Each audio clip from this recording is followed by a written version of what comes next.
what you said about Elohim possibly referring to a divine council, possibly referring to human judges, possibly not being a plural of majesty, I think that just raises the question, so what do we do with cases where Elohim, people have always said this refers to the Trinity? How do you process that? Yeah, that's a great question. So I think we start with grammar. We move from grammar to context because context limits and focuses grammatical function. And we recognize the layers of context: immediate context, intra-Old Testament context or usage, and then New Testament use of the Old Testament, the whole canonical context. And I'm certainly open to Elohim having reference to the Trinity, but I cannot say because Elohim is plural in form, therefore it refers to the Trinity, since there's multiple other uses of that morphological form. Instead, I have to be able to justify that claim on the basis of contextual features, all three of which I've just mentioned. So might Elohim be a term that God chose to be kind of a thick theological term that has multiple layers to it? Yeah, I'm open to that possibility, but a possibility is not a certainty, and I have to justify my claims exegetically. Now, think Trinity. John 1:1 says, all things were made by him, and without him was not anything made that was made.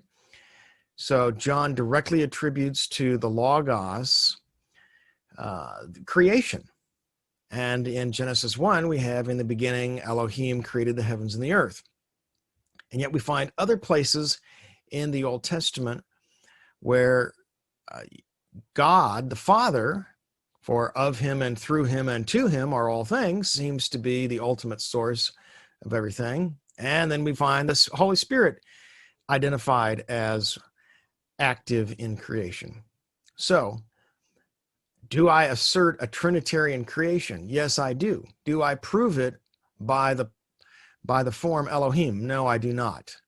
I say Elohim accommodates this revelatory light that is found as revelation progresses, but the form itself doesn't prove it or necessarily suggest it. Would Old Testament readers have been alert to the possibility that Elohim could be plural? Oh, most definitely, because they've seen it with plural verbs. And they know of a plurality of gods within their context. Would they have known whether Elohim references a plurality of persons in a singular nature? We can't say that nobody knew that, since we don't know what God told people that he didn't tell us, but we can say that the data as it stands in the biblical text itself wouldn't have naturally suggested that to the audience. Now, with regard to the idea of a divine council, this may be trending presently, but as far as I can see, it's kind of non-controversial. We see God in Kings saying to the hosts of heaven around him, what shall we do to have Ahab go up to this battle and die? And one says one thing, another says another thing. And it appears that included in this council are fallen angels, because I rather suspect that an unfallen angel is not likely to suggest, oh, I'll go be a lying spirit in the mouth of the prophets of Baal. What we have to do, as always, is allow context to determine reference. And by being aware of the polyreferentiality of this term, that is, Elohim may refer to God himself, it may refer to angelic beings, it may refer to fallen angelic beings, or it may refer to humans, we are alert to the options that context may guide us in choosing. Follow-up questions? Is there, for Elohim in particular, is there a default sense or one that you would say is most common? So the word Elohim occurs in the Hebrew Bible sometimes, and the vast majority of those instances, it occurs with singular verbs, and it refers to the God of heaven, who is Yahweh. Now, I guess the question is, is Elohim a plural of respect form when it's referring to the God of heaven?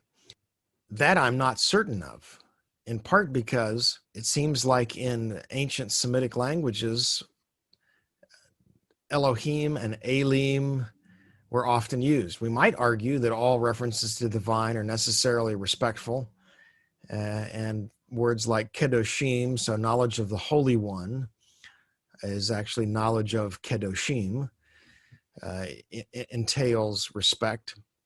I would be open to that explanation. I'm just not exactly sure how we could falsify it. What's the data that would say, oh no, that's just the way the Semitics refer to divine beings? So we need to be aware of that lack of necessary criterion justifying the conclusion. Thanks for the questions. Again, post to Piazza if you have more.